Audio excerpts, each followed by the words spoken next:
Boa noite, Deus abençoe, toma seu assento. Caiu um dilúvio, né, queridos? Que bênção, que bênção. Olha, queridos, deixa eu falar uma coisa para vocês, tirar isso daqui. Hoje de manhã, eu preguei hoje de manhã. E a gente tenta de noite falar a mesma coisa, mas nem sempre dá. Os tópicos sim, né? Porque estão anotados aqui, os tópicos. Mas aí, cada culto tem um fluir de Deus, amém, gente? Cada culto tem um fluir. Por mais que a gente, obrigado, meu bem, por mais que a gente tente, nem sempre a gente consegue.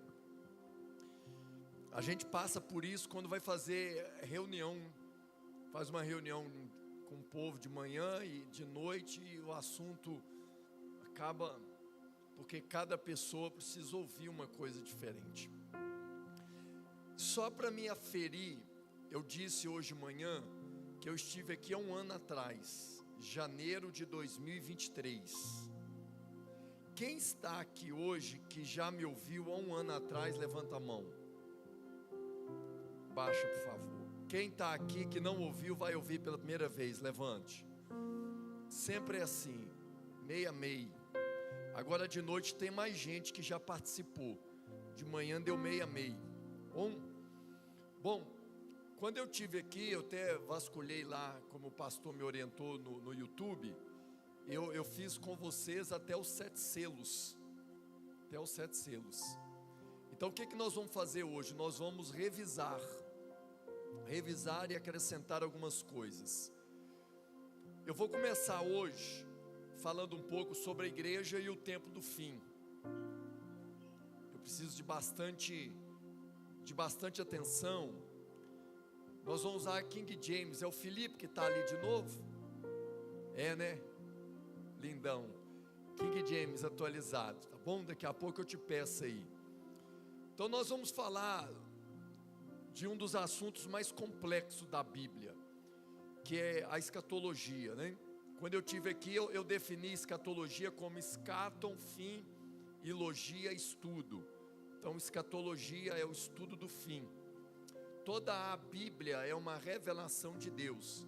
Entretanto, a escatologia é uma revelação especial dentro da revelação geral. Não é à toa que a gente demora algum tempo para ouvir mensagens como esta. A escatologia, ela vai tratar conosco no seu clímax a respeito da volta iminente do Senhor Jesus. E o contexto, o escopo que envolve a escatologia são as profecias. Lógico que existem muitas promessas. Hoje de manhã eu disse que como a igreja está acostumada com promessa, mas a igreja ainda é carente de estudar as profecias bíblicas. Alguns especialistas dizem que a Bíblia tem mais de 8.000 promessas, e eu creio que sim, tem mesmo, é um fato. Só que esses mesmos especialistas esqueceram de te falar que dos 31.102 versículos da Bíblia Sagrada, mais de 12.000 são proféticos. Um terço da Bíblia é profecia. Só para você ter uma ideia, para cada uma referência a respeito da primeira vinda de Jesus, nós temos 8 referências proféticas a respeito da sua segunda vinda. A Bíblia fala 8 vezes mais a respeito da volta iminente, da parousia, do que da primeira vinda do Senhor Jesus Cristo. Hoje de manhã eu estava também dizendo como que promessa e profecia são diferentes. A profecia, para ela, a promessa, melhor dizendo, para ela se cumprir, ela depende de você acreditar, ela depende do seu crédulo. A maior promessa da Bíblia é a promessa de salvação. Não tem outra promessa mais robusta nas escrituras que não seja salvação. Salvação é o carro-chefe, é a proposta principal, é a promessa maior das Escrituras. Tanto é que o João capítulo 3, verso 16, ele contém toda a verdade que nós precisamos saber a respeito desse fato. Lá diz assim: porque Deus amou o mundo de tal maneira que deu o seu único filho, para que todo aquele que nele, o que, gente? Crer, não pereça, mas tenha vida eterna. Note que o crer é que não faz perecer. Note que o crer é o que te faz receber. Que não adianta nada Deus ter amado o mundo de tal maneira e enviado o seu filho, se esse mundo não crer. Porque só acessa vida eterna e não perece quem crer no amor incondicional de Deus através do Filho. Então a promessa depende de você acreditar ou não. Agora, as profecias são um pouco diferentes. A profecia não depende de você acreditar. Você acreditando ou não, o que Deus diz que vai fazer, Ele vai fazer. Não depende. Na verdade, preste bem atenção, tudo que eu vou pregar hoje, eu não preciso fazer aqui uma apologética de defesa às profecias bíblicas, porque crendo ou não, vão acontecer. Hoje eu dei o exemplo da água e da comida. Aqui um copo com água, eu crendo ou não, se eu beber essa água, mata a sede. A comida é a mesma coisa, eu crendo ou não, se eu tiver com fome comer, eu vou ficar satisfeito. Valendo lembrar que quando você era pequeno, lá na sua casa tinha uma caixinha de promessa, uma espécie de horóscopo cristão. Então antes de você sair de casa, você tirava um versículo, e aquele versículo era maravilhoso, e aquela sua mãe dizia assim: olha, essa promessa vai se cumprir sobre sua vida. Mas nós nunca tivemos em casa caixinhas de profecias, ninguém nunca criou uma caixinha só de profecia. Haja visto que as profecias vão passar por caminhos que as promessas não passam. Daí então a complexidade. Por exemplo, o princípio mais empregado na profecia bíblica é um princípio chamado já, ainda não. Pastor, ou já ou ainda não, ou já, as duas coisas. Por que a profecia passa por esse princípio chamado já, ainda não? Porque a maioria das profecias já começaram a acontecer, só que ainda não aconteceram na plenitude. Um exemplo que eu te dou é o Espírito Santo. Lá em Atos capítulo 2, é profetizado o derramamento do Espírito Santo. Lá diz que nos últimos dias, diz o Senhor, que derramarei do meu Espírito sobre toda a carne. Então, ali é uma profecia, e ali se cumpre o princípio do já, ainda não. Já começou a ser derramado o Espírito Santo, claro e evidente, nos últimos 2000 anos. Entretanto, porém, todavia, ele ainda não se derramou na sua plenitude. Aonde que será a plenitude do derramamento? No reino milenar, aonde que o Espírito será derramado de maneira consumada e absoluta. Então, valendo lembrar que profecias, digo, a mesma, pode se cumprir em tempos diferentes da história. Uma profecia pode ter se cumprido num tempo da história, mas não significa que aquela mesma profecia ainda pode se cumprir com outros personagens em outro tempo da história. E eu vou falar isso muito daqui a pouco, e você vai entender. A maioria dessas profecias que nós estudamos, principalmente as escatológicas, estão dentro do livro do Apocalipse. A palavra Apocalipse significa revelação. Tem 22 capítulos, 404 versículos, 12.000 palavras, 9.000 perguntas, 7 bem-aventuranças, 46 vezes a palavra trono, 37 vezes a palavra rei, 30 vezes a palavra cordeiro. A Bíblia assim se define. O Antigo Testamento é uma preparação para Cristo, os Evangelhos é a manifestação de Cristo, o livro de Atos é a propagação de Cristo, as epístolas é a expressão de Cristo, mas o Apocalipse é a consumação de Cristo.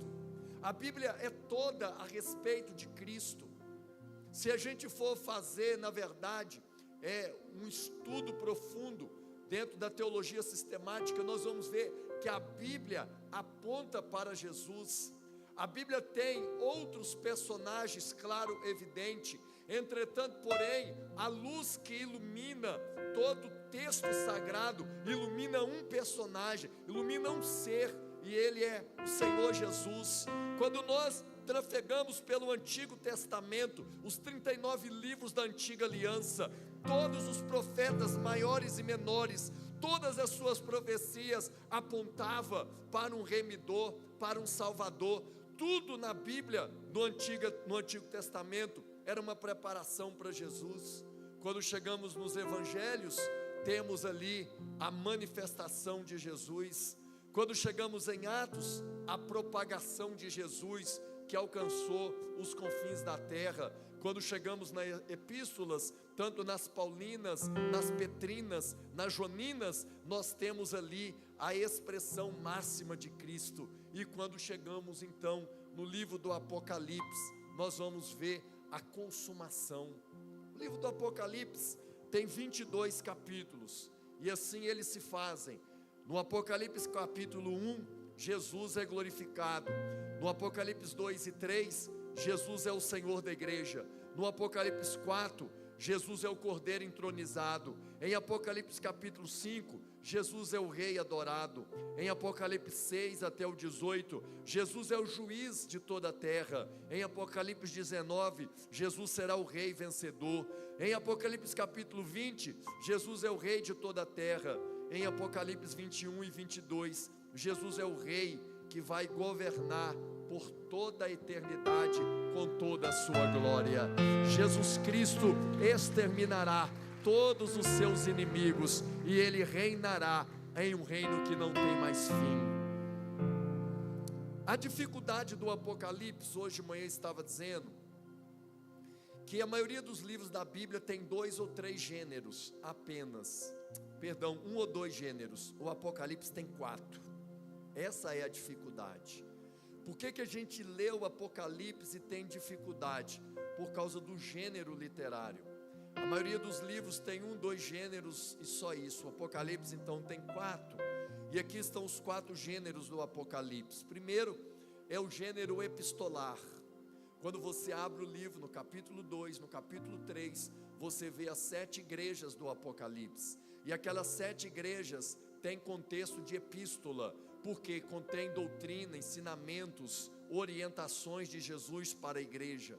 Então o livro começa com um caráter de epístola.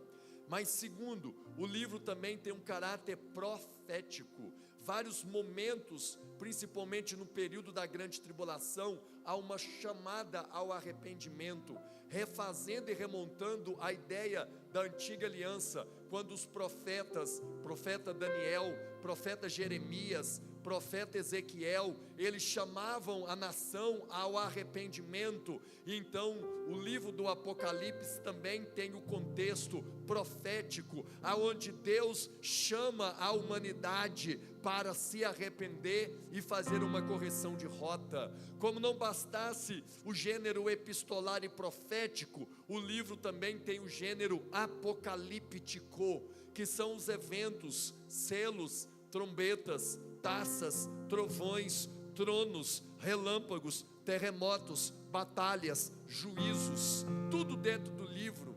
Então o livro tem envergadura epistolar, profética, mas também apocalíptica. Como não bastasse, o livro tem o seu contexto escatológico, é a linguagem metafísica, é a linguagem metafórica. A besta, o dragão, chifre com olho e com boca, coroa de diadema e de estéfano, mulher vestida de sol pisando sobre a lua, 7 Espíritos de Deus, 2 testemunhas, 144 mil selados, marcas da besta e etc.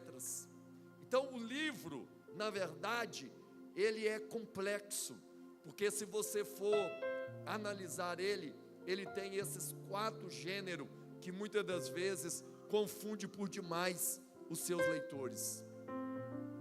Eu Quero começar nessa noite falando um pouco a respeito da igreja e esse tempo que nós estamos vivendo. Coloca de 1 Pedro 3,15, Felipe. 1 de Pedro 3,15 vai começar a nos dar uma resposta porque que é importante estudar a respeito do que nós vamos estudar. A Bíblia diz assim: antes reverenciai a Cristo como o Senhor em vosso coração, estando sempre preparados para responder a qualquer pessoa que vos questionar quanto à esperança que há em vós. Sabe por que nós estamos aqui hoje? Para que a gente possa fazer o que está aqui escrito, estar preparados para dar resposta às pessoas que nos questionarem a respeito da esperança que há em cada um de nós. Nunca houve um tempo onde a fé cristã fosse tão questionada como tem sido questionada nos dias de hoje. Se alguém parasse para você e te perguntasse por que em Apocalipse capítulo 4 tem 7 Espíritos de Deus diante do trono, e por que em Apocalipse capítulo 5 esses 7 Espíritos descem para a terra, por que no 4 estão no trono, por que no 5 desce para a terra, por quem são os 7 Espíritos de Deus de acordo com Apocalipse? Se alguém te perguntasse qual é a besta que emerge da terra, qual é a besta que emerge do mar, quem são os 24 anciões, quem são as 2 testemunhas, quem são 144 mil selados, quem é a mulher vestida de sol pisando sobre a lua, quem são os 4 cavaleiros do Apocalipse? Por que haverá silêncio no céu cerca de meia hora? O que significa um tempo, 2 tempos e metade de um tempo? Por que a Bíblia fala de 42 meses? O que seria o sacrilégio no lugar santo? E a maioria de nós não saberíamos dar respostas às pessoas que nos questionam a respeito da nossa esperança. Infelizmente a nossa geração é a geração mais ignorante teologicamente. A ignorância teológica tem se tornado um dos maiores inimigos do Evangelho para a nossa geração. A nossa geração ela é estúpida com relação ao conhecimento bíblico. De acordo com alguns especialistas, a nossa geração, infelizmente, é a geração com o menor QI em relação à geração anterior. A antropologia e a sociologia, que estuda o homem e a sociedade, sempre provou que a geração futura desenvolveu um QI maior do que a geração antepassada. Mas a nossa geração, infelizmente, ela é a única geração que não conseguiu ultrapassar o QI, o coeficiente de inteligência da geração anterior. Somos uma geração preguiçosa no conhecimento.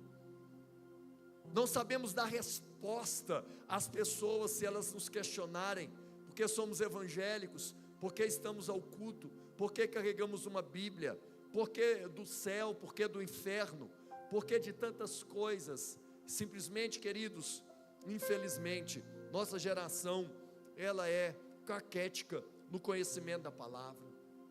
Como não bastasse, nós também temos que estudar esse assunto, para a gente discernir o tempo que nós estamos vivendo. Você sabe qual é esse tempo que nós estamos vivendo? Você sabe que horas é no relógio de Deus? Você sabe qual é a hora que estamos na história da humanidade? Você sabe quanto tempo a igreja ainda terá sobre a face da terra? Será que você crê que nós somos a última geração? Ou será que ainda haverá outra geração? Quanto tempo temos na ampulheta do tempo? Hoje de manhã eu estava dizendo que nós nos tornamos especialistas em cronos, mas nós somos débios, fracos em kairós.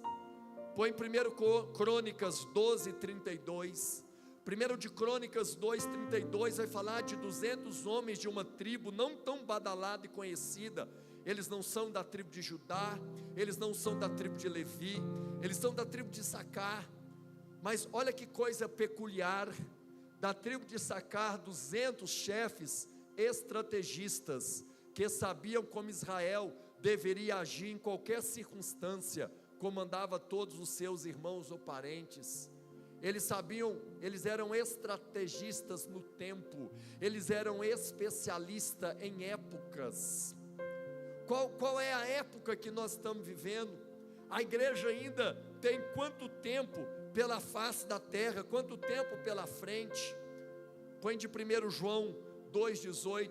1 de João 2,18 vai nos falar que tempo é esse, que era é essa, que momento é esse que nós estamos vivendo. E se nós não estudarmos a profecia bíblica, nós ficaremos leigos diante desse tempo. Filhinhos, e hoje de manhã eu estava chamando a atenção, que quando eu estive aqui há um ano atrás, eu disse que todas as vezes que você for interpretar um texto, você tem que responder no mínimo 4 perguntas: quem falou, para quem falou, por que falou, quando falou. Se você responder essas perguntas, certamente você vai fazer uma hermenêutica equilibrada do texto. Hoje estão fazendo uma salada de fruta com a Bíblia. Hoje estão fazendo uma miscelânea com a Bíblia. Hoje com o advento da internet, qualquer um pode pegar a Bíblia.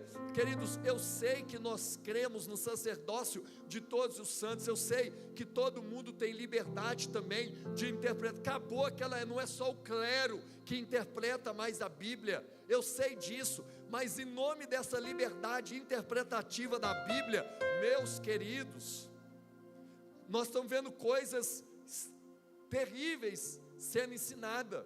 Quem está falando ali? João. Para quem João está falando? Para a igreja, os filhinhos dele na fé. Por que ele está falando? Por causa do gnosticismo, que negava a encarnação de Cristo. Ele diz assim: olha, filhinhos, esta é a hora derradeira, e assim como ouvistes que o anticristo está chegando, já agora muitos anticristos têm surgido. Por isso sabemos que esta é a última hora. Me ajuda a pregar, diga: esta é a última hora. Então veja bem, deixa eu explicar isso aí para vocês. Por que temos que estudar escatologia? Primeiro, para saber da resposta. Segundo, para discernir o tempo que nós estamos vivendo. E de acordo com o apóstolo João, já é a última hora. Ele fala de 2 anticristos. Primeiro ele fala de um anticristo futuro, singular. Olha lá: como ouvistes que o anticristo está chegando. Esse anticristo que está chegando, futuro. Mas ele diz: já agora muitos anticristos têm surgido.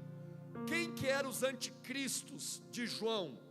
Os pregadores do gnosticismo, que negava, recusava e questionava Cristo. Qualquer um que recusa, nega e questiona Cristo se torna um do espírito do anticristo. Agora veja bem, filhinhos, esta é a hora derradeira, e assim como ouviste que o anticristo está chegando, já agora muitos anticristos têm surgido. Por isso sabemos que esta é a última hora. O que fez João entender que era a última hora? O tanto de pregador falso, profeta falso, ensinamentos falsos a respeito de Jesus. Se naquela época já tinha tanta heresia, você imagina nos dias de hoje. Então hoje, qual é o tempo que nós estamos vivendo? A última hora da igreja na face dessa terra. Se é a última hora, põe Mateus 24, 45. Nós vamos ver o que nós temos que fazer nessa última hora. Eu interpreto o texto: sendo assim, quem é o servo fiel e sábio, a quem o Senhor confiou os da sua casa, para dar alimento no seu devido tempo? Interpretação: sendo assim, quem é o servo singular? Ali é o líder, ali é o pastor, ali é o missionário, ali é o pregador. Quem é o servo fiel e sábio? Pregador, pastor, tem que ser fiel e sábio.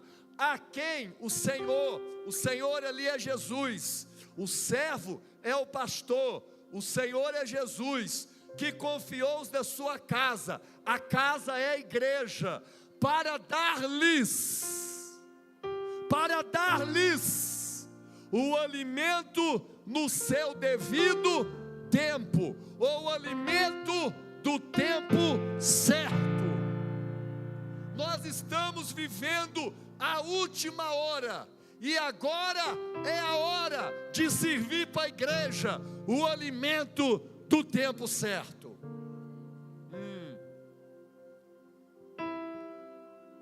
Então é domingo, 24 de março de 2024, 19h30. Provavelmente todas as igrejas do Brasil estão abertas de maneira tradicional. A minha pergunta é: será que está sendo servido na igreja o alimento certo para essa época? Ou será que tem morte na panela? Ou será que tem veneno na panela? Jesus diz assim: olha, quem é o servo fiel e sábio? Quem é o pastor, o líder fiel e sábio, a quem Jesus, o Senhor, confiou da sua casa, a igreja, para dar.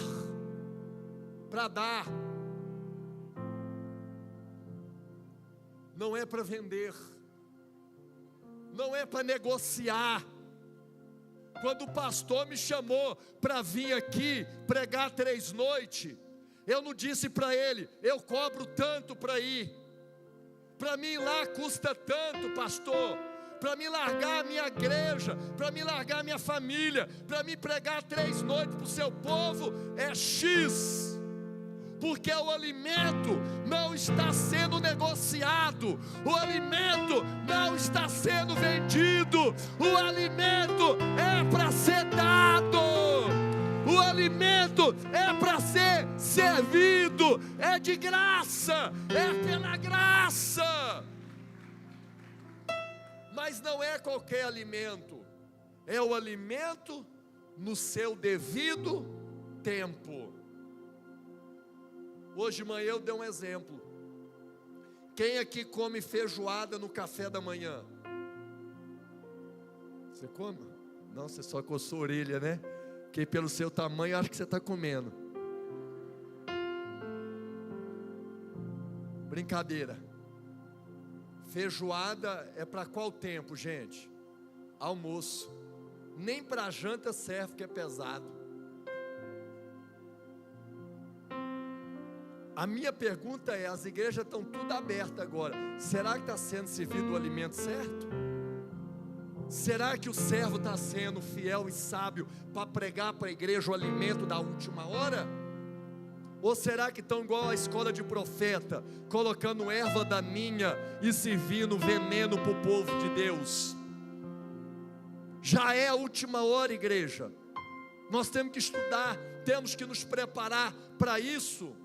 Vivemos a última hora da igreja sobre a face dessa terra.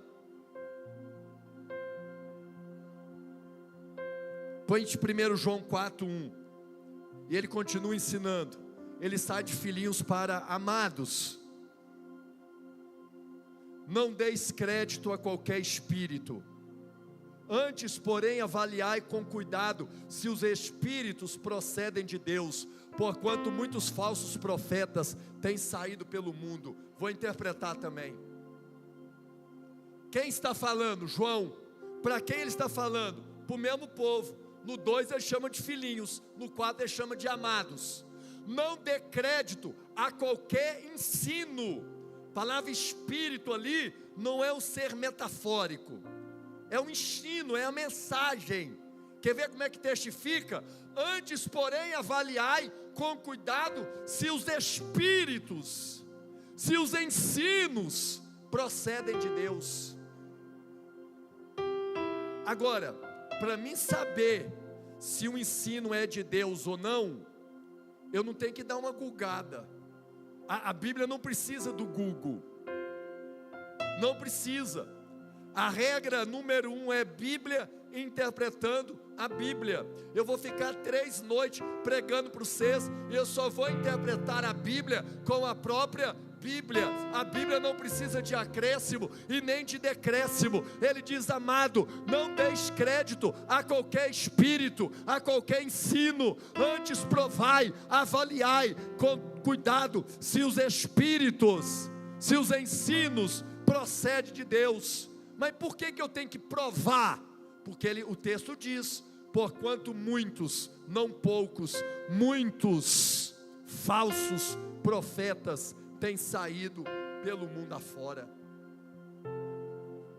Muita gente, irmão, pregando coisas que não é para ser mais pregada. Irmãos, aqui a gente arruma uma correria para fazer seminário. O ideal é se nós tivéssemos um tempo bem generoso para isso. Está vendo a Bíblia aqui, ó? Eu vou te dar uma explicação que vai resolver quase tudo na sua cabeça. Quando eu leio a Bíblia, eu só divido ela em 4 partes, só 4. Os 66 livros, eu só reparto em 4. Quais são os 4? Ou é histórico, ou é instrutivo, ou é profético, ou é cumprimento de profecia. Então, quando eu leio um texto, eu jogo ele em algum desses 4 compêndios. Isso já muda a minha interpretação. O que eu estou lendo é histórico. Se é histórico, não é doutrinário. Paulo diz que as histórias estão registradas como advertência para o povo do fim. Então tem muita história na Bíblia que é só para você não fazer o mesmo que eles fizeram. Por exemplo, 1 Samuel 4, 5 e 6, Icabode, foi-se a glória de Deus. Por que tem essa história na Bíblia? Para que você não cometa os mesmos erros que eles cometeram e perca a glória de Deus. Então eu sei que é um livro histórico, é uma história que a Bíblia registrou para me advertir, não cometer o mesmo erro. Opa! Mas tem texto que eu vou ler que não é história, é instrutivo. Quer ver? Provérbios, os 31 capítulos de Provérbios são instrutivos. Ali não é história, é instrução. Mas tem muito texto que eu vou ler que é profético, e outros que eu vou ler é cumprimento, é realidade de profecia. Então eu tenho que provar se aquilo que está sendo ministrado, irmãos, é verdadeiro. Por quê? Porque tem muito falso profeta nos dias de hoje. Agora, como que eu provo? Presta bem atenção. Como que eu provo se o ensino é de Deus ou não? Não é pelo sentimento. Eu não estou sentindo. Não. Nem pela experiência humana, pelo experimento humano. A única coisa que prova se o ensino é de Deus ou não é na palavra. Só a palavra de Deus é que pode dizer a respeito desse fato. Hoje, eu anotei aqui, tem mais. Hoje nós temos no Brasil, irmãos, tantos ensinos antibíblicos e extrabíblicos. Hoje nós temos que fazer isso aqui, ó. Não dê crédito a qualquer espírito. Antes provai e avaliai com cuidado se os espíritos, se os ensinamentos procedem de Deus. Como que eu vou saber se é de Deus? Está na palavra. Se não tiver na palavra, sai fora. Deus não tem compromisso com a cabeça do pastor, do teólogo, não. Deus só tem compromisso com a palavra dele. Porquanto muitos falsos profetas têm surgido no mundo nesses últimos dias. Então eu escrevi aqui algumas coisas. E aqui estão algumas coisas que eu vou ter que passar rapidamente para a gente avançar, porque nós vamos falar dos selos daqui a um minuto. Aqui estão as 5 heresias que muitos falsos profetas têm ensinado hoje na igreja brasileira. Primeiro, uma vez salvo, salvo para sempre. Cuidado. Queridos, quando você pega o carro indo para Vitória, Vila Velha, Guarapari, descendo até João Molevade, é cheio de placa de advertência, curva sinuosa, trecho com alto índice de acidente, ok? por que tem tanta advertência no trecho? Porque tem risco de morrer. Se fosse uma vez salvo, salvo para sempre, para que tem na Bíblia tanta advertência? Não era desnecessário tanta advertência. Uma vez que eu sou salvo para sempre, então eu não preciso ser mais advertido, uma vez que eu não posso perder mais a salvação. Mas por que tem tanta advertência na Bíblia? Vigiai, orai, perdoai, congregai, dizimai, ofertai. Por quê? Porque Jesus disse lá em Lucas: é a vossa perseverança que confirma a vossa salvação. Olha que poderoso! É a vossa perseverança que confirma a salvação da vossa alma. Ou seja, eu só sou salvo se eu perseverar naquilo que me salvou, Jesus. Sai fora dessas heresias que tem por aí. Uma vez salvo, prova, irmão, prova se é de Deus, mas é na palavra. Segunda heresia, perdão sem arrependimento. Irmão, volto a repetir, eu vou arrumar uma correria aqui, vou ficar cansado, vocês também. A gente deveria não ter nem preocupação de ir embora diante da palavra. Sabe por quê, irmão? Hoje riscaram dos púlpitos da igreja a pregação de arrependimento. Arriscaram a pregação de arrependimento dos púlpitos da igreja brasileira. Não, Deus perdoa, mas Deus só perdoa pecados confessados. Arrependimento é metanoia, é mudança de pensamento, de sentimento, de direção. Fica um tanto de gente pregando meias verdades, heresias que não estão na palavra de Deus. Irmão, nós estamos na última hora. É hora do servo de Deus servir o alimento do tempo certo. Deus perdoa, mas nós temos que pregar arrependimento. Tem igreja que não pode mais pregar arrependimento. Todo mundo tem que se sentir bem no culto. Hoje de manhã eu estava batendo nisso. Não, mãe, não pode falar.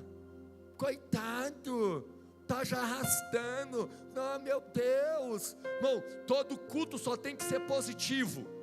Todo culto tem que ser uma massagem no ego do pecador. O pecador não pode ser confrontado, porque ele vai para o boteco e todo mundo aceita. Aí fica aquele tanto de pecador a vácuo na igreja. Deixa eu falar uma coisa para vocês, irmão. Eu estou estudando a Bíblia tem 30 anos da minha vida. Todos os dias eu só vivo para isso, irmão. Só para isso. Eu estudo a Bíblia todos os dias, nos últimos 30 anos. Deixa eu te falar uma coisa. Lá no Antigo Testamento, toda hora Deus está chamando a nação ao arrependimento. Aí, sai do Antigo Testamento, chega no Novo Testamento, Deus levanta o profeta João Batista, o último dos profetas. Qual que era a mensagem dele? Raça de víbora, arrependei-vos, porque próximo está o reino dos céus. Aí sai João Batista, e entra quem? Jesus Cristo. Qual era a pregação de Jesus? Arrependei-vos, porque próximo está o reino dos céus. Aí saía Jesus, quem que entrou? Pedro, arrependei-vos e sejais batizados com o Espírito Santo. Aí saiu Pedro e entrou Paulo. O que Paulo pregava? Arrependei-vos, porque próximo está o reino dos céus. João Batista pregou arrependimento, Jesus pregou arrependimento, Pedro pregou arrependimento, Paulo pregou arrependimento. Agora fica uma meia dúzia, meia tigela de pregador na internet, falando que Deus perdoa sem se arrepender. Cuidado, Deus perdoa, só pecado que nós nos arrependemos. Provai se é de Deus ou se não é na palavra. Quer ver outra heresia? Batismo sem mudança de vida. Aí entra um pecador seco, e sai um pecador molhado da piscina do pastor. Lembra quando João Batista estava batizando e entrou na fila os fariseus, os saduceus? O que João Batista disse? Raça de víbora, quem vos advertiu para fugir da ira vindoura? Porque o batismo inocentava a pessoa diante de Deus. Por quê? Porque acreditava que quem ia se batizar tinha se arrependido. Aí João Batista diz assim: apresentei o fruto do vosso arrependimento. Ou seja, sem arrependimento não tem batismo verdadeiro, porque é o arrependimento que convalida a mudança de vida. Jesus disse sim, vinde como estais, mas Jesus nunca disse permanecei como estais, porque quem vem é nova criatura, as coisas velhas ficaram para trás e tudo se fez novo em Cristo Jesus. O Evangelho muda, o Evangelho transforma. Cuidado com as coisas que você está ouvindo por aí. Eu vou citar aqui só 5 heresias, tá? Só 5. Uma vez salvo, salvo para sempre. Perdão sem arrependimento. Batismo sem mudança. Crente sem pastor. Crente sem pastor. Crente sem pastor é comida de lobo. Crente sem pastor é almoço do diabo. Não existe. O camarada foi tocar na minha igreja, irmão, ele tocava, ele cantava, rebolava, soltava fogo pela boca. Eu fiquei encantado com ele. Falei, nossa, que bênção que você é, rapaz, tu és fera mesmo. Quem que é seu pastor? Ele olhou e falou assim, todos. Eu falei, qual é a sua igreja? Ele falou, todas. Eu falei, tchau. Como assim, irmão?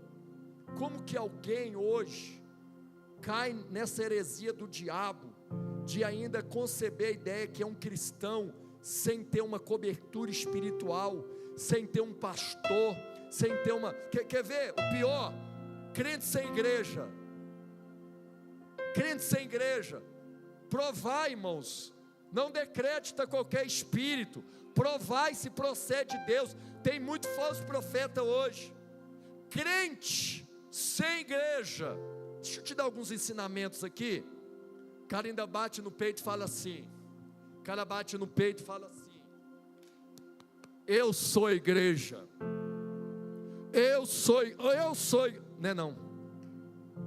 Não é. Eu vou te provar teologicamente que não é. Primeira palavra igreja vem de eclésia. Lá no grego igreja é eclésia. E a palavra eclésia é assembleia ou ajuntamento de povo, de gente. Sozinho você pode ser templo do Espírito Santo. Igreja só é no ajuntamento. Cuidado. Tem muita gente com besteira. Eu sou igreja. Não é não. Sozinho você é templo do Espírito Santo. Eu concordo. Teologicamente sim. Sozinho, onde você for, você é templo do Espírito. Agora igreja não. Igreja você só é no coletivo, porque a igreja vem de assembleia. A assembleia é a junção do povo, é a reunião do povo. Então ninguém é igreja sozinho. Deixa eu te perguntar, um lobo sozinho é a alcateia, sim ou não, gente? Não. Uma abelha sozinha é o enxame. Um peixe sozinho é o cardume. Uma ovelha sozinha é o rebanho. Então ninguém sozinho é igreja. A igreja é só quando estamos todos nós juntos. Não acredito em crente sem pastor e não acredito em crente sem igreja. Isso é heresia, isso é falso profeta. Essa é a igreja, não é nunca. Já te perguntaram assim? Claro que já. Já te perguntaram assim: você frequenta qual igreja? Alguém já te perguntou? Já? Alguém já te perguntou? Já, irmã? Você frequenta qual igreja? Já? Vocês têm mais ou menos cara de crente, por isso. Deixa eu te falar uma coisa. Igreja não é lugar para frequentar. A gente frequenta estádio de futebol, a gente frequenta praia, a gente frequenta praça de alimentação de shopping, a gente frequenta clube social, porque quem frequenta não tem compromisso de voltar. Igreja não é lugar de frequentar, igreja é uma família para se pertencer. Nós somos a igreja, nós não estamos na igreja. Cuidado com gente que fala que é crente, mas que não tem pastor e nem tem igreja.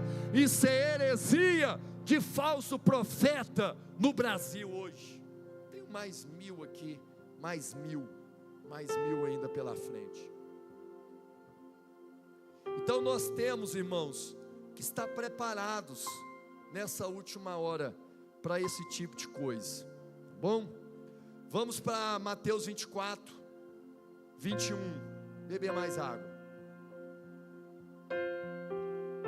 Que haverá nesta época grande tribulação, como jamais aconteceu desde o início do mundo até agora, nem nunca mais haverá. Então agora eu vou dar uma acelerada, porque o que eu vou falar daqui para frente eu já falei ano passado, ok? A grande tribulação é um termo técnico utilizado no cenário profético para designar um tempo futuro de 7 anos. Esses 7 anos se subdividirão em 2 períodos de tempo, os primeiros 3 anos e meio, os últimos 3 anos e meio. Nesse período Deus derramará 3 classes de catástrofes sobre o planeta Terra: 7 selos, 7 trombetas e 7 taças. Lembrando que as 7 trombetas são piores do que os 7 selos, e as 7 taças piores do que as 7 trombetas. Lembrando que o 7º selo toca a primeira trombeta, e a 7ª trombeta derrama a primeira taça com a ira de Deus, ok? Isso está em Daniel capítulo 9, a partir do 24 ao 27, quando o iníquo fará uma aliança com muitos, e no meio da semana vai quebrar esta aliança. Então, grande tribulação é um termo técnico utilizado no cenário profético para designar um tempo futuro de 7 anos. Esses 7 anos se dividem, primeiros 3 anos e meio, os últimos 3 anos e meio. Nesse período Deus derrama 3 classes de catástrofe: selos, trombetas e taça. Lembrando que trombetas são piores do que selos, e taças piores do que trombeta. Lembrando que o 7º selo toca a primeira trombeta, e a 7ª trombeta derrama a primeira taça com a ira do Deus Todo-Poderoso. Isso é grande tribulação, beleza? Apocalipse 6:1, que é o período da grande tribulação. Apocalipse 6:1 diz: observei quando o Cordeiro abriu o primeiro dos 7 selos, em seguida ouvi um dos seres viventes clamar com voz de trovão: vem. Olhei, diante de mim estava um cavalo branco, seu cavaleiro empunhava um arco, foi-lhe outorgada uma coroa, e ele cavalgava altaneiramente como vencedor, determinado a vencer. Quando eu tive a primeira vez, eu fiz maior cera, quem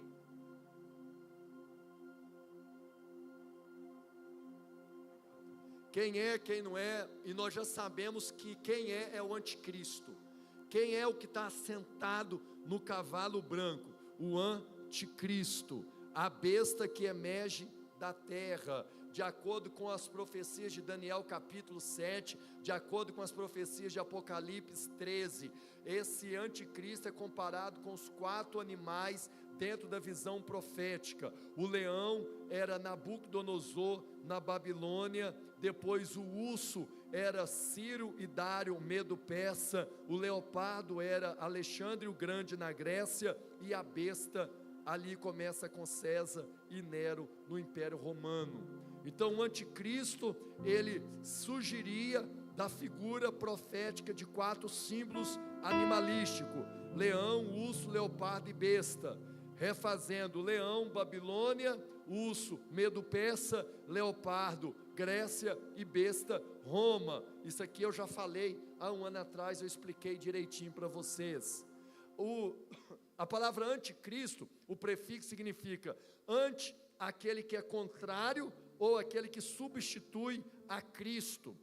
Hoje de manhã eu estava falando a respeito da especulação que existe para saber quem é o anticristo. O pessoal fica toda hora, todo mundo que aparece é o anticristo. Aí hoje de manhã eu estava falando de uma matéria hebraica chamada gematria. A gematria é aquela matéria que você pega números que correspondem a letras. Aí lá em Apocalipse 13 diz que o número da besta é 666. Aí eles pegam 666, joga na gematria hebraica, acha as letras e forma nomes. Aí os nomes que forma, eles falam é o anticristo, não é assim.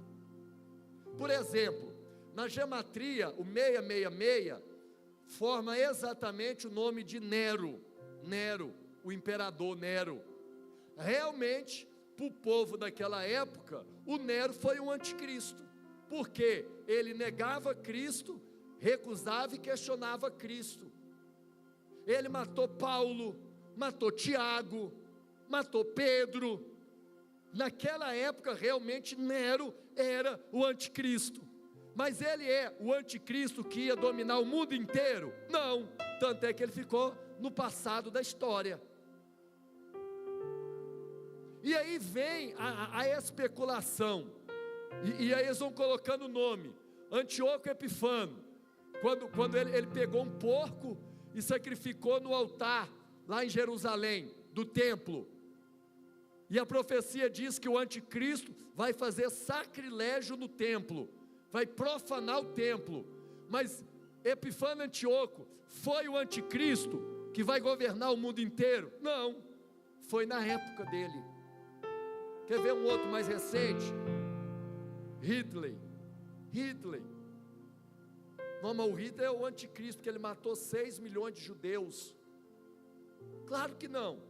O espírito do anticristo estava agindo nele. Agora, ele não era pessoa, tanto é que ele está morto. Aí hoje mãe estava falando sobre o Papa. No ano 2000, a igreja, os pregadores, falavam que o Papa era o anticristo. Claro que não. Eu falei isso aqui ano passado. O Papa pode ser o falso profeta, mas o anticristo não é. Por quê? O caráter do anticristo é de cunho comercial e político. Ele vai governar o comércio mundial e a política.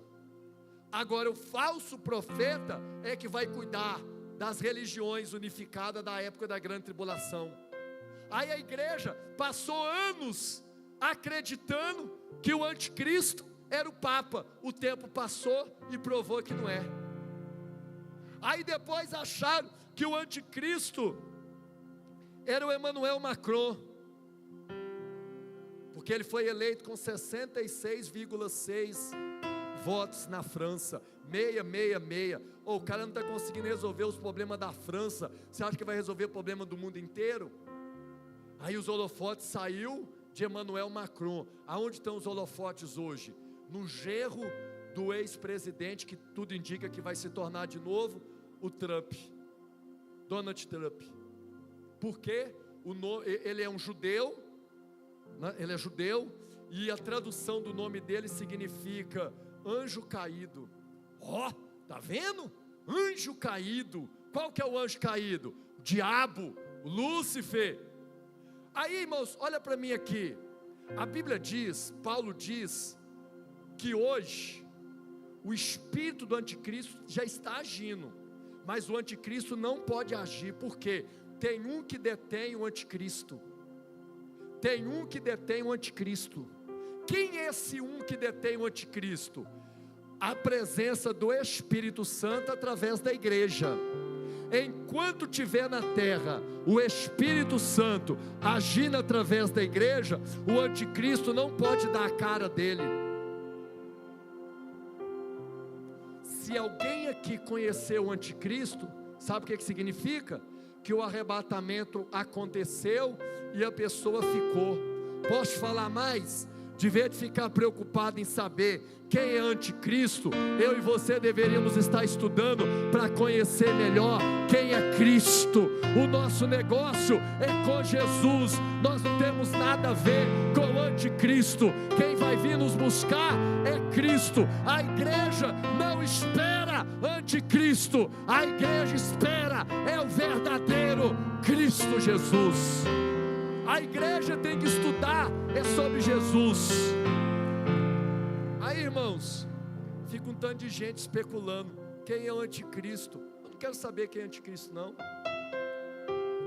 Está na Bíblia, eu só falo que está na Bíblia. Põe aí, 2 Tessalonicenses 2:3. Você vai ver o anticristo aí. Olha ele aí, você quer saber quem ele é? Ele aí. Não vos deixeis enganar de forma alguma, por ninguém, porquanto antes daquele dia virá apostasia. Aquele dia é a volta de Jesus. Antes da volta de Jesus vai ter apostasia, e então será revelado o homem da iniquidade, o filho da perdição. Quem que é esse homem da iniquidade, filho da perdição? O anticristo. Se você quiser saber quem é quem, tem que ir na Bíblia. Não adianta ficar indo na internet, ouvindo teoria, ouvindo especulação, não. Verso 8 diz: então será plenamente revelado o perverso, a quem o Senhor Jesus matará com o sopro da sua boca e destruirá pela gloriosa manifestação da sua vinda. Então aqui nós temos 3 características do anticristo: homem da iniquidade.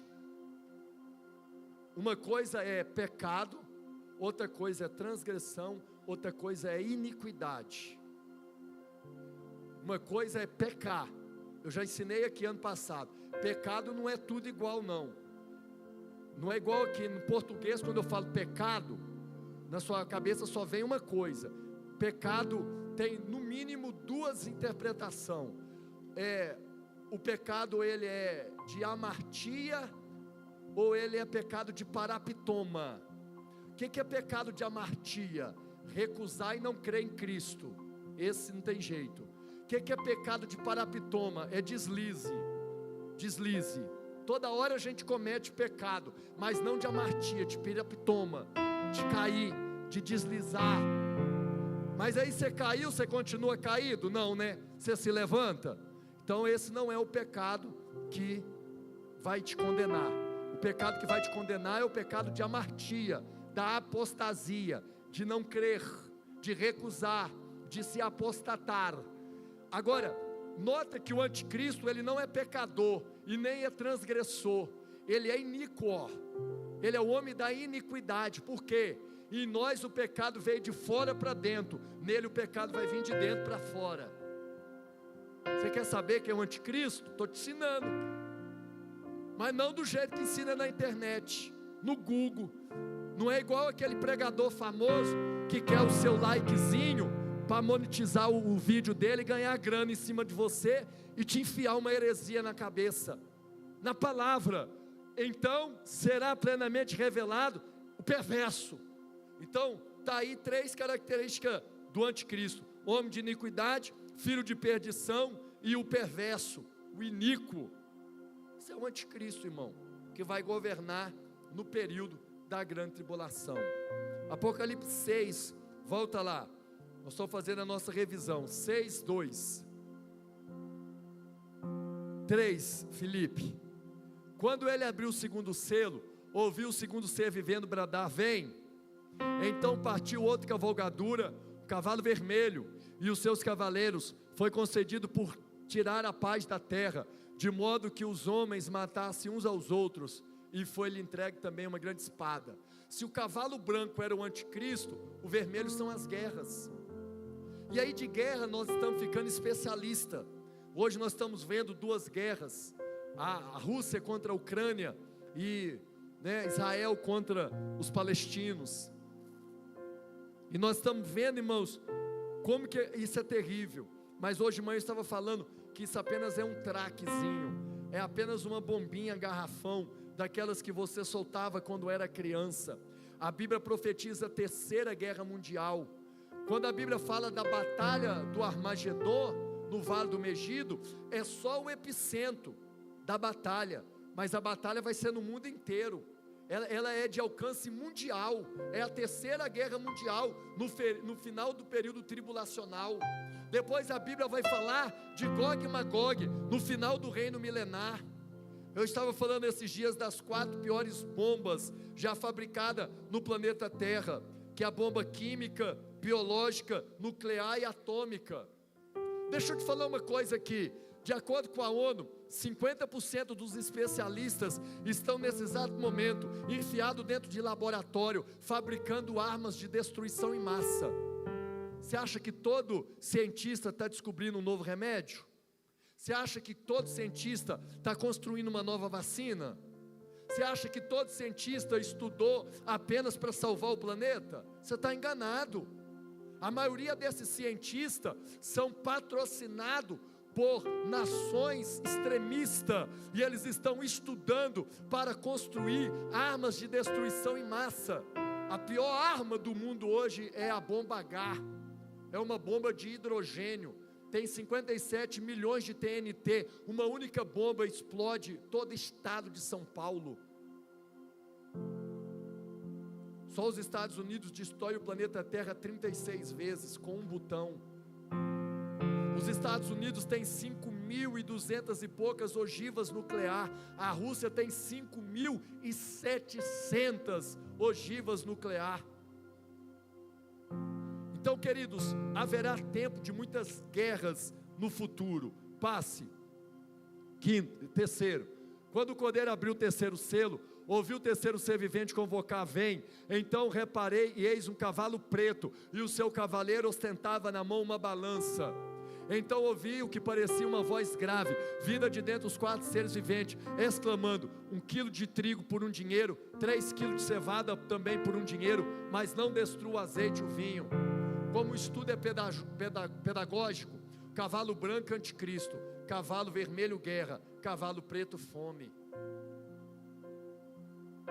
Nota que aqui tem a base da alimentação de um judeu. Puxa na sua cabeça, que a sua cabeça vai lembrar eu te explicando isso há um ano atrás. O rico comia pão de trigo, o pobre comia pão de cevada. Abria o pão, punha um pouquinho de azeite e comia e tomava um pouquinho de vinho. Aí eu lembro que há um ano atrás eu falei dos 4 efeitos da fome no período da tribulação. Aí eu comparei os 4 efeitos da fome com os 3 cativeiros do povo hebreu. Primeiro, o cativeiro egípcio na mão de Faraó. Depois, o cativeiro babilônico na mão de Nabucodonosor. E depois, a perseguição assíria sobre o povo hebreu. E lá diz: desnutrição total. O profeta Jeremias diz que a pele do homem se apegou aos ossos, e o homem anda pela face da terra parecendo um cavaco. Segundo, o homem comerá a parte do próprio corpo. Terceiro, pais comerão filhos. E quarto, a mulher comerá até a placenta, até o resíduo do parto. No aperto que te apertarão os seus inimigos. É o tempo que a vovó falava assim: meu filho, vai chegar uma época que as pessoas terão dinheiro para comprar, mas não terá comida para vender. Isso eu já preguei. Inclusive eu lembro que eu fiquei bravo nesse tópico. Sabe por que eu fiquei bravo? Porque aí aparece um tanto de branquinho, pretinho, para falar assim: não, isso aí é alegórico, isso aí é espiritual, pastor. Ah, é? Então vamos lá. Por que só aqui é espiritual e alegoria? Deus abriu o mar vermelho para o seu povo passar a pé enxuto. Aqui dali foi alegoria ou foi literal, gente? Foi alegoria ou literal, gente? Está provado. O maná caiu do céu, era alegoria, gente? Maná caiu do céu é espiritual, gente? Maná caiu do céu era o quê? Pão mesmo, literal, matava a fome. Josué derrubou os muros de Jericó, era espiritual os muros, gente? Era alegoria? Era o quê? Jesus morreu na cruz, é alegoria? Foi alegórico, gente? Jesus morreu na cruz, foi o quê? Por que chega em Apocalipse eles querem alegorizar? Eu não entendo. Fome é fome, velho. Fome é aqui, ó. Ah, mas que vinho é isso? Azeite é aquilo. Sabe, sempre estão dando um jeitinho de torcer a Bíblia. Hoje de manhã estava falando isso. Eu sei que a gente tem que saber dividir. Lá em Apocalipse 10, o anjo diz assim: João, come o livrinho. Come o livrinho. Papel está na dieta de ser humano, gente? Papel está na dieta de ser humano, gente? Gente come papel? Então ali é metafórico. Come o pergaminho significa come a mensagem, come o conteúdo, absorve o maná espiritual do pergaminho, do livrinho. Não é o João, vai morrer, velho. Aí o que diz? Comi, na boca era doce como o quê? E no estômago? Amargo como fel. Como é que a gente interpreta isso? É simples. O pergaminho é a mensagem, não é comer o livro literal, vai morrer. Por que na boca é doce como mel? Porque fala da palavra se cumprindo na vida do salvo. Mas por que no estômago é amargo como fel? É a palavra se cumprindo na vida do ímpio. Porque a mesma palavra que salva o crente vai condenar o ímpio. Só que hoje só pode pregar o mel. Hoje ninguém mais pode pregar o fel na igreja. Por isso que mensagens estão sumidas do púlpito da igreja. Aí de manhã também estava falando que mês passado eu fui gravar o podcast e o debate era sobre fim dos tempos, escatologia. E aí o que aconteceu com o Brasil? Escute bem, já vou avançar. Até a década de 80 no Brasil tinha a teologia da peregrinação. O que governava a vida do crente no Brasil antes da década de 80? A teologia da peregrinação. Eu não sou daqui, eu não sou da terra, eu vou morar no céu. Era isso que governava o púlpito. Aí passou. Aí entrou no Brasil a teologia da prosperidade. E eu sou pastor de prosperidade. Eu creio em prosperidade. Eu creio que Deus tira pobre do pó e faz assentar-se no meio dos príncipes. Eu creio em dízimo e oferta. Irmão, eu não sou esses caras que fica 3 dias na igreja para dar golpe de baú em ninguém, não. Repito, quando seu pastor me chamou para vir aqui, eu não disse para ele quanto custava, não. Aí entrou no Brasil a teologia da prosperidade. Todo mundo vai ser rico, todo mundo vai ser milionário, todo mundo vai ter carro importado. Porque tudo que acontece nos Estados Unidos importa para o Brasil. De um tempo para cá você percebeu que essa teologia está baixando a bola, mas ao mesmo tempo está surgindo outra. É a teologia do coach. Essa teologia que eu acabei de falar agora, que todo mundo tem que se sentir bem toda hora. Toda hora você tem que estar sorrindo, tem que vencer tudo. É a teologia do coach, autoestima, lá em cima, academia espiritual. Não prega mais pecado, arrependimento, mudança de vida. Você sabe o que está sendo ensinado na igreja do Brasil? A teologia da Xuxa. Tudo que eu quiser, o cara lá de cima vai me dar. Tudo que eu quiser, o cara lá de cima vai me... Não é assim, irmãos. Nós precisamos voltar a pregar a palavra. A teologia é da peregrinação.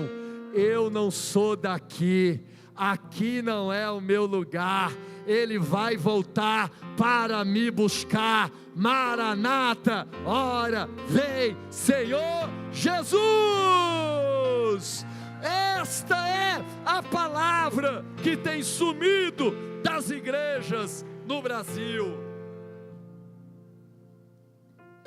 Gente, eu não sou contra. Lá na minha igreja eu prego, eu ensino, eu vivo. Claro. Mas não é do jeito que estão falando. Bom, entre nós dois aqui, só para a gente arrebentar com tudo. Irmão, se Deus fizesse tudo que os caras da televisão falam que Deus faz, não era para ter um crente pobre. Não era. Mas não é assim, irmão. É diferente. Aí você vai ter que ficar entre o que eles falam e o que a palavra de Deus está falando. Então o primeiro selo é o cavalo branco. O segundo selo é o vermelho. O terceiro selo é a fome, que vai vir um período catastrófico sobre o planeta. Passa. Quando ele abriu o quarto selo, ouvi a voz do quarto ser vivente clamar: vem. Olhei, diante de mim estava um cavalo amarelo pálido, seu cavaleiro chamava-se Morte, o lugar dos mortos o seguia de perto, foi-lhe dado poder sobre um quarto de toda a terra, a fim de que matasse a espada pela fome, por meio da pestilência, pelos animais selvagens da terra. Então aí agora, ele vai falar, cavalo amarelo, morte. A morte ali eu já ensinei, a Thanatos, aquele mesmo ser que passou no Egito e matou o primogênito na 10ª praga para o Êxodo, aquele mesmo ser que matou todos os primogênitos do povo egípcio, é esse mesmo ser, morte, Thanatos. Observe que o lugar dos mortos o seguia, o lugar dos mortos é o Hades ou Seol, o Hades ou Seol. Então a morte pede o corpo, o Hades, o Seol pede a alma. Um leva o corpo, o outro leva a alma. A morte leva o corpo e o Hades, o Seol, o lugar dos mortos, leva a alma. Hoje de manhã eu estava dizendo que de acordo com o Dr. White Pentecoste, só nesse período de 7 anos, aproximadamente 2 bilhões de pessoas irão morrer pela catástrofe de selos, trombetas e taças. Se você notar, eles ganham legalidade para poder matar 1/4 da população. De cada casa que tem 4, um morre.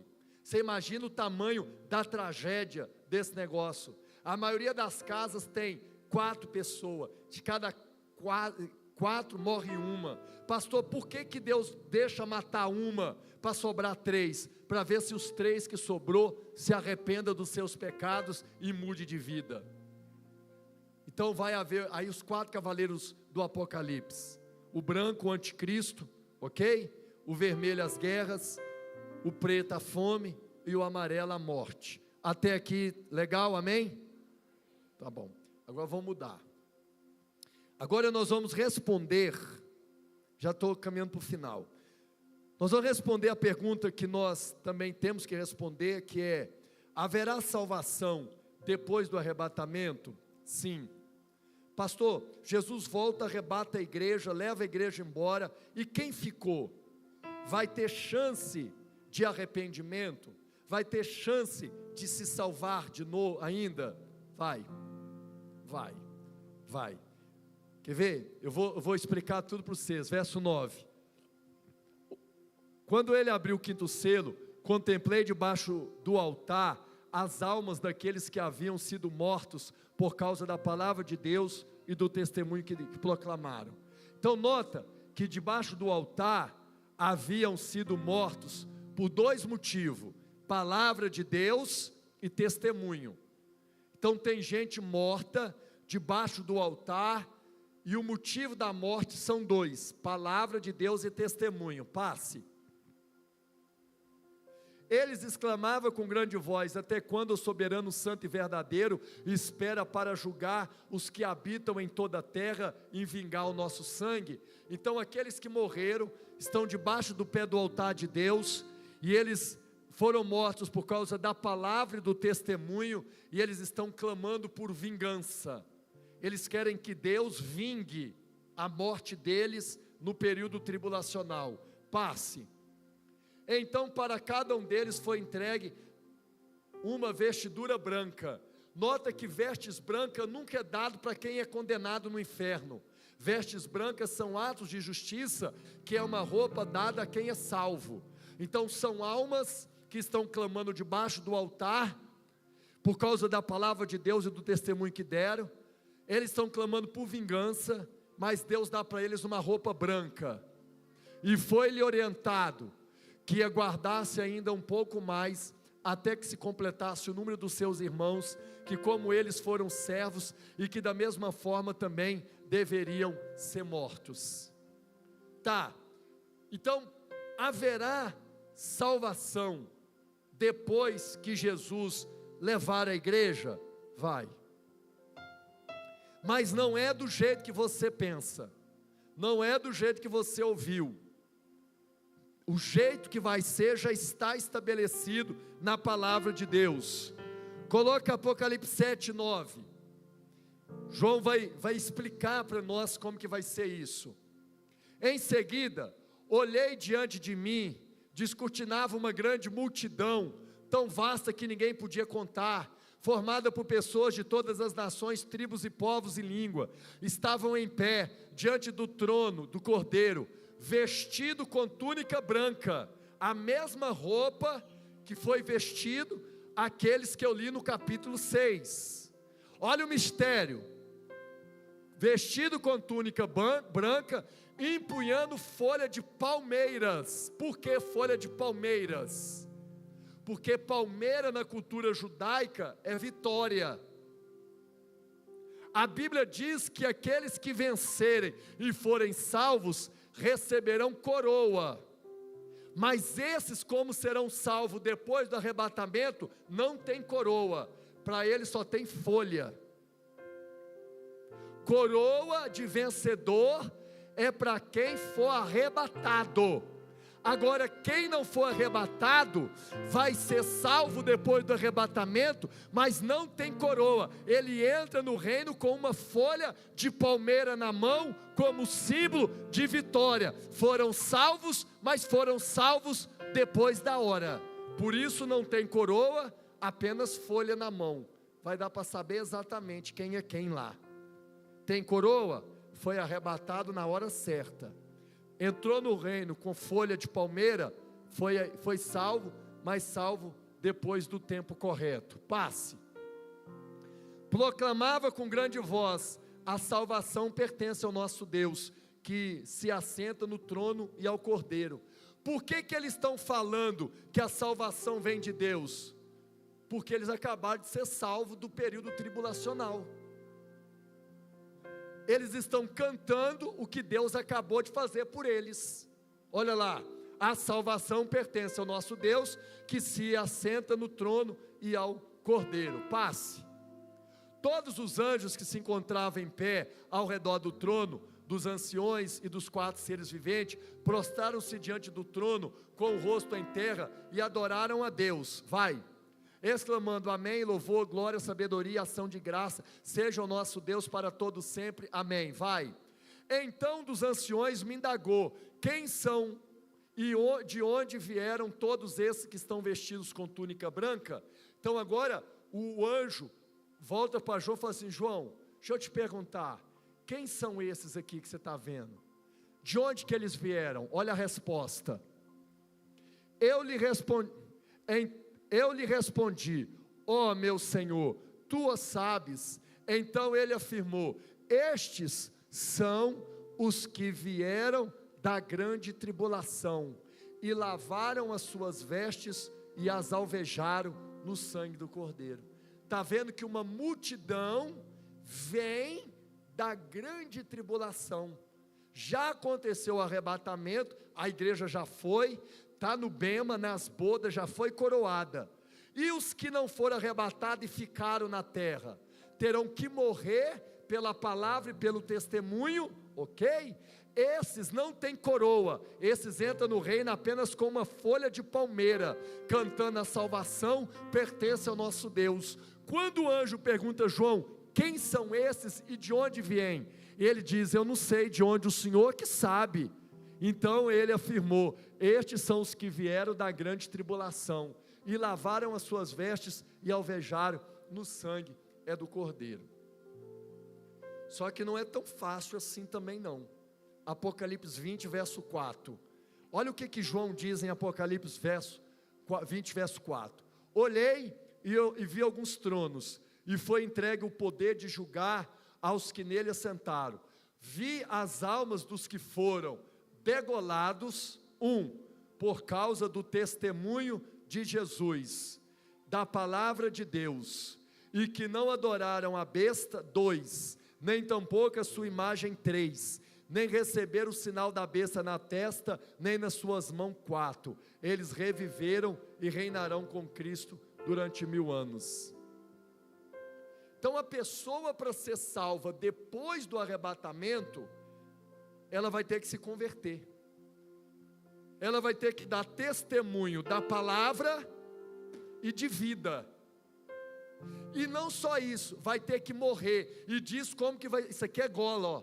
Gola, morreu assim é degolado, morreu assim é decapitado. Pessoa vai ter que se converter sem a igreja aqui na terra, ok? E aí, ela vai ter que ser decapitada ou degolada, dar testemunho de Jesus e da palavra. Outra coisa, não vai poder adorar a besta, nem tampouco a sua imagem, nem receber o sinal na testa e nem nas mãos. Como?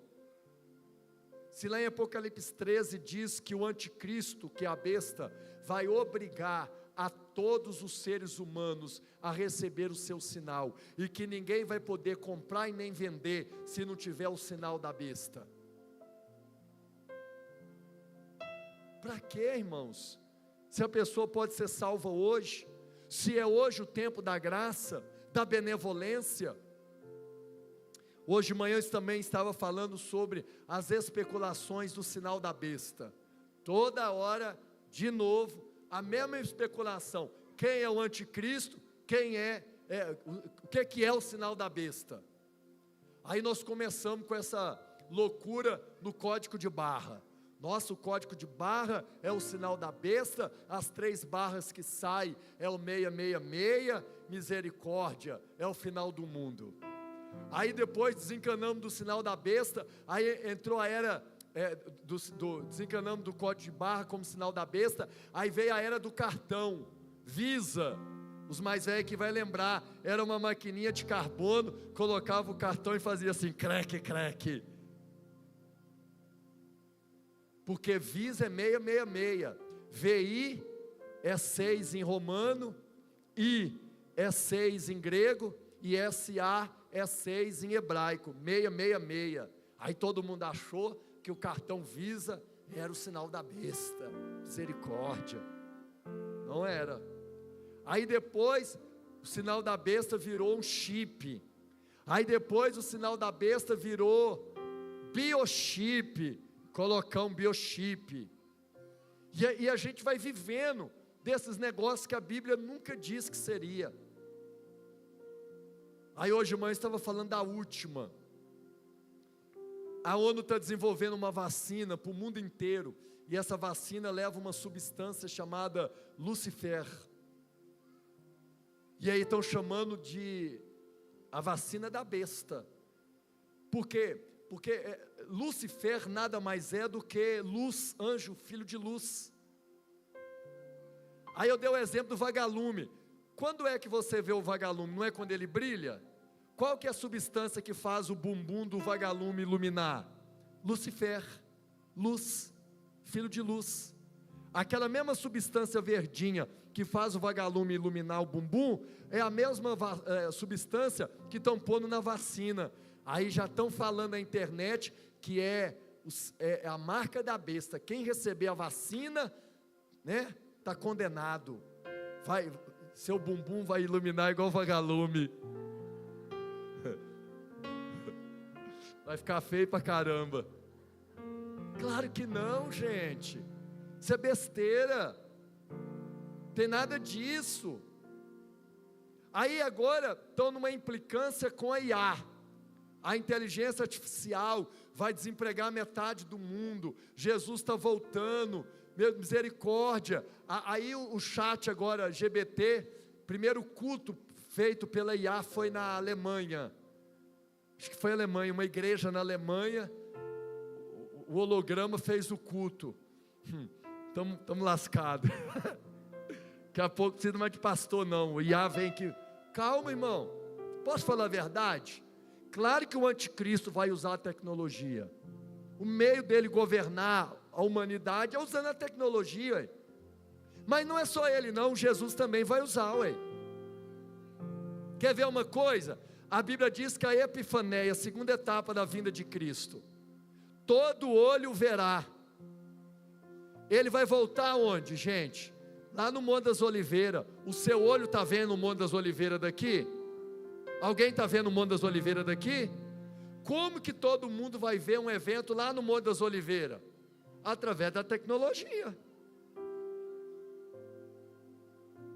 Aí fica um tanto de gente na igreja, com pulga atrás de orelha, perguntando, especulando, e é vacina. Irmão, tem site especializado nesse negócio, dessas besteiras do Apocalipse. Não é sobre isso a palavra de Deus. A Bíblia diz que é o número de um homem, Então nesse período, a pessoa não poderá receber a marca da besta, nem adorar a imagem da besta, nem receber o sinal da besta, senão ela sim, aí ela será eternamente condenada e excluída da presença de Deus. Sexto, eu estou terminando nossa revisão, Apocalipse 6,12, quando ele abriu o sexto selo, então aconteceu um enorme terremoto, o sol ficou escurecido como coberto como roupa de luto, e toda a lua se tornou vermelha como estivesse ensanguentada, e as estrelas do firmamento caíram sobre a terra, como figo verde derrubada a figueira por um terrível vendaval, e assim o céu foi recolhido como um pergaminho, quando enrolado, então todas as montanhas e ilhas foram removidas do seu lugar, e aconteceu que os reis da terra, os príncipes, generais, ricos, poderosos, todos enfim escravos e livres, buscaram refugiar-se em cavernas e entre as rochas das montanhas. Então passaram a berrar para que as montanhas e os rochedos caiam sobre nós e nos oculte-nos da face daquele que se assenta no trono e da ira do Cordeiro. Então agora nós temos o sexto selo. O sexto selo vai mostrar algo terrível acontecendo. Os 4 cavaleiros do Apocalipse eu já falei, ok? Os mártires da grande tribulação já falei, 5º, agora o 6º. Note que tudo que é firme vai ser abalado por um grande terremoto. A terra vai ser abalada, o sol, a lua, as estrelas, o céu, os montes e as ilhas. Tudo hoje que está fixo no universo, no abrir desse selo, vai ser chacoalhado. O sol escurece, a lua fica vermelha, estrela cai, o céu se enrola, montanhas e ilhas são achatadas. E o homem, também abalado, começa dos reis, generais, poderosos, livres, príncipes, escravos, todo mundo é abalado. O que acontece? Os homens se escondem e pedem que as rochas caem sobre eles. Por quê? Porque eles estão com medo do terremoto? Porque eles estão com medo do sol e da lua? Porque eles estão com medo de quem? Da ira do Cordeiro, da ira de Deus. Como é que foi no jardim do Éden? Quando Adão pecou, ele se escondeu. A mesma coisa que Adão fez no jardim do Éden, quando ele pecou. Quando Adão pecou, Deus desceu e diz: Adão, aonde você está? Deixa eu te perguntar, Deus não é onipresente, onisciente? Sim ou não, gente? Por que ele pergunta para Adão onde Adão estava? Porque Deus não estava perguntando onde que ele estava geograficamente. Deus estava perguntando por que ele caiu da posição de governo que Deus tinha colocado. Você não acha que Deus não sabia, né? Onde você está? Não era um pique-esconde no paraíso. Deus é onipresente e onisciente, então não tem como se ocultar de Deus. Quando Deus pergunta: Adão, aonde você está? Não é em qual moita você se escondeu, é porque que você caiu da posição de autoridade e domínio que eu tinha te colocado. Essa foi a pergunta de Deus, é um pouquinho mais profundo. Aí o Adão está escondido de Deus. Por que Adão está escondido? Não é porque está pelado, não. Ele está escondido de Deus porque ele saiu da posição que ele nunca deveria ter saído, de autoridade e poder. A mesma coisa acontece aqui. Os homens pedem para as rochas se esconderem eles, porque eles estão com medo da ira de Deus. Como é que termina isso aqui? Termina assim, olha para mim. Se você cair na mão do homem, Deus te tira. Se você cair na mão do diabo, Deus te tira. Mas se você cair na mão de Deus, quem vai te tirar?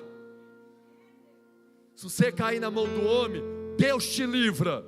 Se você cair na mão do diabo, Deus te livra. Mas se você cair na mão de Deus, quem vai tirar você da mão dele? Ninguém escapa da mão poderosa de Deus. Horrenda coisa é cair na mão de um Deus irado, gente. Só que isso ninguém quer pregar. Essas verdades sumiram dos púlpitos da nossa igreja. Termina em Apocalipse 8:1. 2 horas e tanta de culto. Vamos lá, Apocalipse 8:1. Apocalipse 8:1. Quando o Cordeiro abriu o 7º selo, houve absoluto silêncio no céu por aproximadamente meia hora. Aí é o que eu expliquei, não é meia hora de relógio, né? O céu não é Cronos, no céu não é 8 horas e 38 minutos, claro que não é. Essa meia hora é João dizendo, haverá um intervalo de silêncio, passe. Então observei os 7 anjos que se encontravam em pé perante o altar, e foi entregues, me ajuda a pregar bem forte, diga 7, melhor diga 7 trombetas. Amanhã 19h30 os toques das 7 trombetas, fica de pé, o louvor vem me ajudar. Amanhã, o que nós fizemos hoje? Recapitulamos o que eu falei em 1 ano atrás, acrescentei poucas coisas.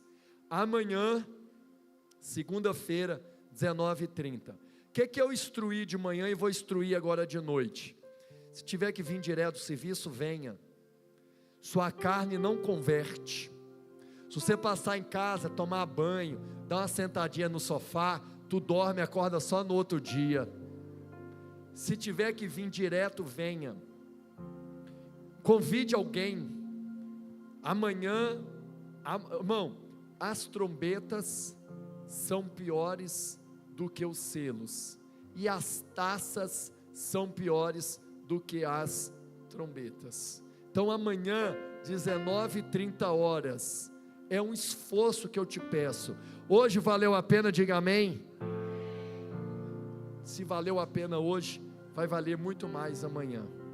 Então eu espero você amanhã, 19h30, e nós vamos falar sobre o toque das 7 trombetas do Apocalipse. Vamos adorar o Senhor por um instante, antes que a gente termine esse culto maravilhoso. Põe a mão no seu coração, feche os teus olhos, fale um tempo com Deus. Pai, obrigado por esta noite. Pai, obrigado, Pai, pela IEQ Água Branca, pela vida do pastor Ricardo e todo o seu ministério. Deus, obrigado pela oportunidade que o Senhor me dá de trazer a palavra santa, poderosa e verdadeira do Senhor a esta igreja. Pai, nós declaramos isto. Oh, aleluia, aleluia. Declare, declare, declare. Oh, aleluia, aleluia.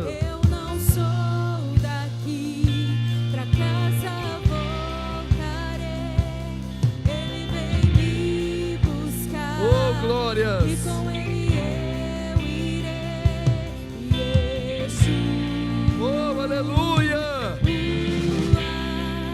O Messias aguardado, ele veio me buscar. Yeshua, o Messias aguardado. Vai! Declare.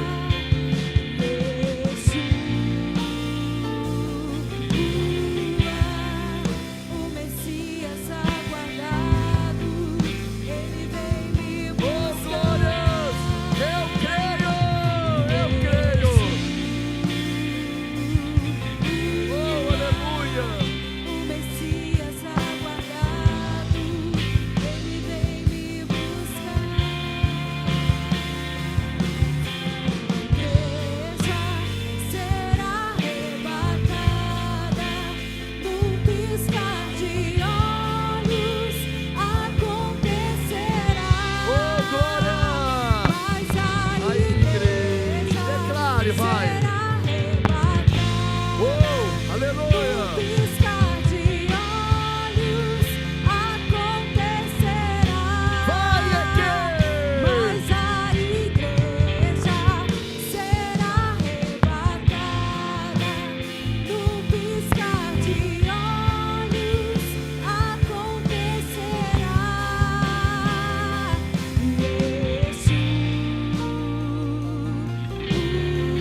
obrigado, Jesus.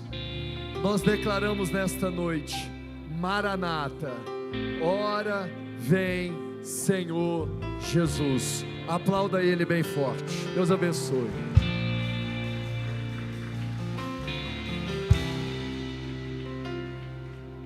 Erga tuas mãos para o Senhor. Ainda dá tempo. A gente ouvir Ele dizendo: olha, na grande tribulação ainda vai ter pessoas que irão se render ao Senhor, se arrepender. Eu só quero dizer que para você que ainda não se arrependeu, não tem uma vida com o Senhor, não espere esse tempo. Tem pessoas que ela não tem hoje a alegria de vir à igreja. Como terão forças de vencer um tempo que virá?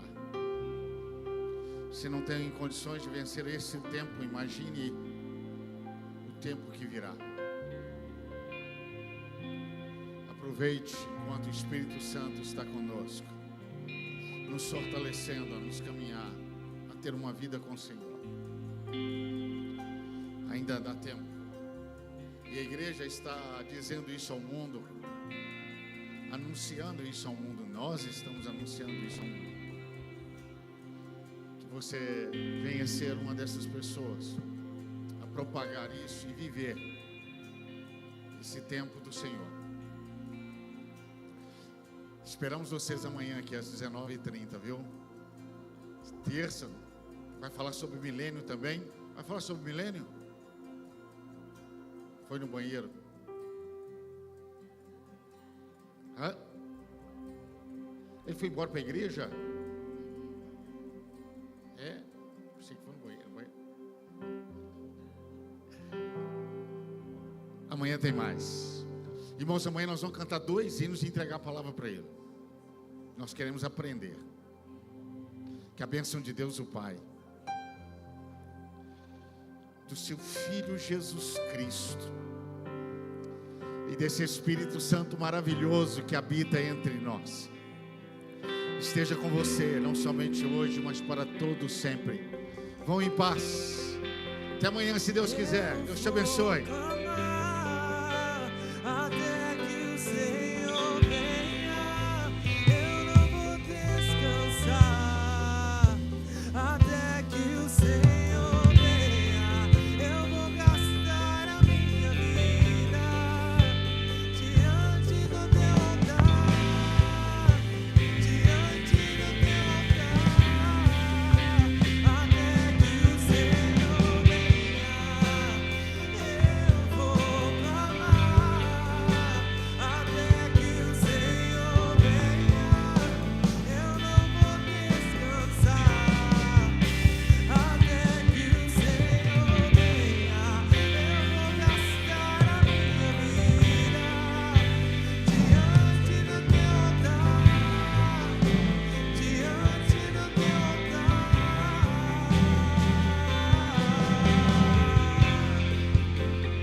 Deus se manifestará. Se buscarmos, Deus se manifestará. Se clamarmos,